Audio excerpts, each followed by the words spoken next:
या सगळ्याविषयी बोलण्याकरता मुंबईचे उपमहापौर संजय गाडी आपल्या सोबत जोडले गेलेले आहेत.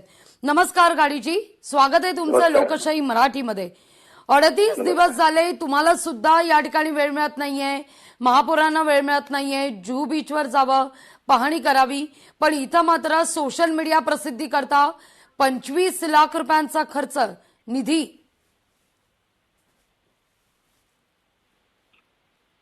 हॅलो, बोला, तुमचा आवाज व्यवस्थित येतोय. हो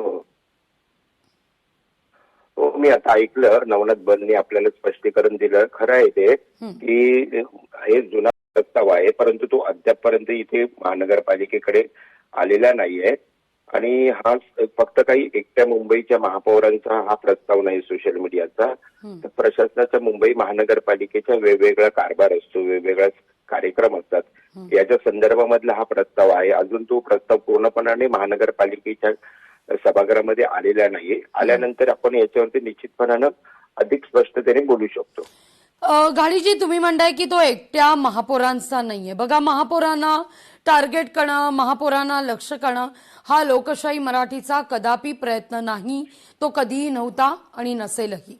त्यांची बाजू मांडण्याचा आम्ही सुद्धा प्रयत्न केला, वारंवार त्यांची प्रतिक्रिया घेतली. आजही सकाळी फोन केले, आताही आम्ही त्यांना फोन करतोय की तुम्ही तुमचं म्हणणं मांडा, पण फोन कट केला जातोय. पण तुमचं असं म्हणणं आहे की तो एकट्या महापौरांसाठी म्हणून निधी नाही, पण या 25 लाखामध्ये त्यांचाही समावेश असणार आहे. एकट्या जरी नसल्या तरी मुळात इथं जर मुंबईकरांसाठी कामं केली तर प्रसिद्धीसाठी अधिकचा निधी मोजण्याची गरजच का पडेल? हे मुंबईकरच तुम्हाला डोक्यावर घेतले. प्रसिद्धी करता निधी मोजण्याची गरजच नाही.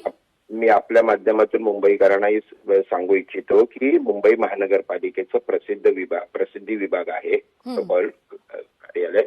त्याच्या माध्यमातून वृत्तपत्र असतील, परत आपल्या वृत्तवाहिन्या असतील, यांना जाहिराती देणं, यांना बातम्या देणं, हे सगळं करत असतात. आणि त्याच्यामुळे आता हा प्रशासनाने ह्या विभागाच्या माध्यमातून हा सोशल मीडिया चा प्रस्ताव तयार केलेला आहे.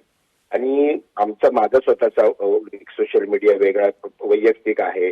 तसंच आमच्या महापौरांचं सोशल मीडिया बघणारा विभाग स्वतःचा खाजगी आहे, त्याचं आम्ही पेमेंट आमचं स्वतः करतो. प्रत्येक जण नगरसेवक असतील, वैधानिक समित्यांचे अध्यक्ष असतील, ते स्वतः जे काही प्रसिद्धी करायची त्याच्यासाठी हा सोशल मीडिया आपण आपलं खाजगी ठेवत असतो.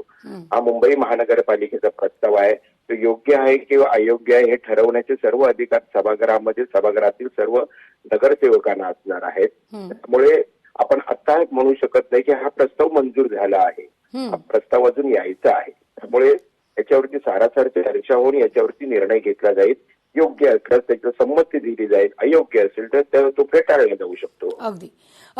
गाडीजी, काय होत आहे ना, अगदी ही दुसरी घटना आहे. बघा, मध्यंतरी जेव्हा महापौरांच्या बंगल्याच्या डागडुजीची बातमी आली, निधीची बातमी आली, त्यानंतर अगदी दुपारी 2-2:30च्या दरम्यान महापौरांनी पत्रकार परिषद घेतली आणि सांगितलं की महापौर बंगल्याच्या डागडुजी करता हा निधी नाही, तर तो परिसराकरता, जिजामाता उद्यानाकरता म्हणून सुशोभीकरणासाठी तो निधी आहे.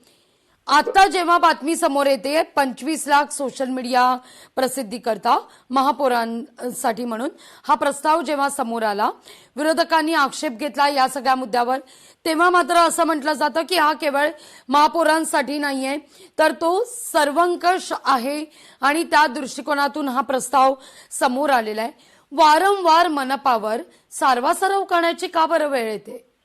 सर्वसर्व नाही, कारण आपण प्रश्न विचारता मुंबईकरांच्या वतीनं त्याची उत्तरं दिली पाहिजेत आम्हालाही, आणि आमचंही कर्तव्य आहे ते की आपल्याला याचे उत्तर देणं.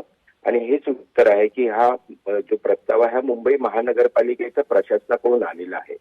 याच्यामध्ये फक्त महापौरांचं नाव लागल्यामुळे आपण याला जास्त मोठं प्रसिद्धी आपण देतोय असं मला वाटतं. परंतु हा संपूर्ण मुंबई महानगरपालिकेच्या कारभाराच्या साठीचा असणारा सोशल मीडियाचा हा प्रस्ताव आहे. अगदी. गाडीजी, तुम्ही आता या सगळ्या मुद्द्यावर जसं तुम्ही म्हणताय की मुंबईकरांना उत्तर देणं, त्यांचे प्रश्न सोडवणं हे बांधील तुम्ही बांधील आहात या सगळ्याला. अर्थातच महापौर, उपमहापौर यांची ती जबाबदारी आहे.